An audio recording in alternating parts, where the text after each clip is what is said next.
尼卡之舞如今已经成了解放和自由的象征。虽说尼卡之名已在历史中被刻意抹去，但作为传说中的太阳神尼卡忠实的拥趸，至少巴卡尼亚族有将关于解放战士的一切传承下来，其中就包括与解放之舞同步的尼卡标志性的舞姿。那么迄今为止，都有谁跳过尼卡之舞呢？本期我们就来细数一下。主线中，路飞已经参与了10余场宴会，而其中从空岛篇寻找黄金之前林中篝火晚宴开始，尼卡标志性的舞姿首次出现在舞蹈中。当时参与跳舞的有山治、路飞、乌索普、娜美4人，其他就是从林子里跑出来的狼群。路飞和乔巴还邀请了甘福尔跳舞，但人家刚从昏迷中醒来，分明还是个病号啊，所以没有理他们。索隆只顾了喝酒，没有下场，而罗宾还没有经历司法岛事件，可能心底对和草帽团一起冒险尚有顾虑，也只是在旁边看着他们笑。然后等打败了艾尼路，所有幸存者举办了一场盛大的宴会，无数空岛人和山迪亚人及草帽伙参与其中。这场宴会里也有不少人跳出了尼卡类似的姿势。最重要的是，这里采用的拟声词和之前林中篝火宴会的一模一样。空岛篇本就可以看作整个作品大纲的特殊篇章，其中蕴含了不少后来看起来意味深长的设定。因此，我个人觉得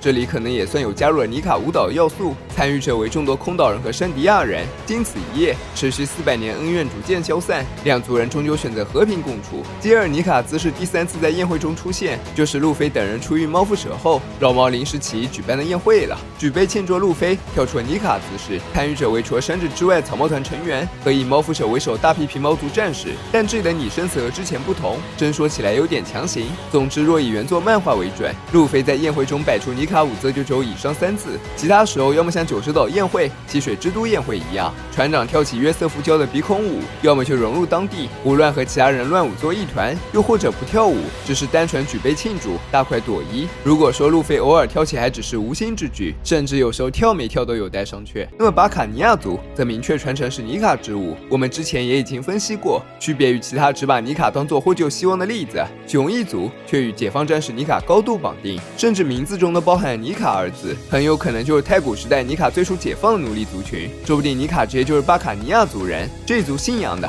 可能也是太阳神尼卡。说回舞蹈的事，尼卡之舞在熊的一族内世代相传。首先，熊的父亲库拉普在熊母亲死于天龙人虐待之后，趁着父子相聚时，将尼卡传说讲给小熊，还为其演示尼卡的节奏和舞步。结果这却成了他的最后一舞。天龙人以他吵闹理由将之枪杀。多年后，在照顾女儿波尼时，熊将尼卡的传说还有尼卡的舞蹈交给了波尼。波尼开玩笑地说：“空岛离太阳那么近，说不定尼卡就在上边呢。”众所周知，路飞他还真去过，小波尼和熊一起跳着，畅想长大后周游世界的冒险。往后就有熊带波尼到弹药岛就医时的一幕。在和波尼相处的最后6个月，熊和贝亚庞克等人关系很好，波尼就不说了。在熊的印象下，贝亚庞克、战桃丸、黄猿，还有远处无数的弹药岛研究人员，全都跳起了尼卡的舞蹈。结合一开始黄猿吐槽贝爷应该仔细检查研究所每个角落的话，还有结合内鬼约克举报吴老星才怀疑贝爷立场的剧情，且至少在我们知道军中，战桃丸和黄猿都没因为跳尼卡之舞惹上什么麻烦，因此个人推测，这时贝亚庞克已经把岛上窃听电话虫全部处理掉了。吴老星并不知道他们举办这场宴会。在几位跳舞的角色中，大家最津津乐道的无疑是黄猿，曾经酷赞在宴会上顺走尼卡的烤串。然而黄猿二舅如今却更加重量级，直接背地里触犯了世界政府的禁忌，而且1100花一出。在回顾香波地群岛时黄猿的表现，不仅让人忍俊不禁。德雷克当年可是跟着黄猿行动的，就算他不是黄猿的弟子，但与黄猿的关系也一定不会比战桃丸和黄猿的关系差到哪去。两人在香波地相见时，却一本正经演了一波，且当年德雷克就表现对和平主义者了如指掌，感情你老是到弹药岛去看研发进度啊。